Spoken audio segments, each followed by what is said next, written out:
Осмата генерација на Toyota Hilux, која се појави пред 5 години, доби сериозно дотерување. Предниот дел има изменети маска и светла, а браникот поинакви отвори за воздух. Задните светла се LED, тркалата од 17 и 18 инчи се со нов дизајн, а палетата бои е проширена.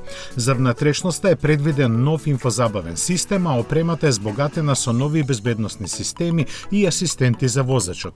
Најголемата измена е во просторот за моторот, каде се наоѓа 2,8 литарски дизел со 204 коњски сили.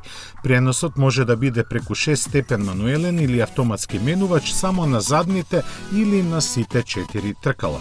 Модификации доживеа и ослонувањето, а кабината, како и досега, доаѓа во 3 изведби. Обновениот Hilux, кој за европскиот пазар се произведува во Јужна Африка, ќе започне да се продава веќе идниот месец. Toyota истовремено го обнови и теренецот Ford Tuner, кој ја користи истата крута шасија од Hilux, заради што се продава само во земјите на третиот свет.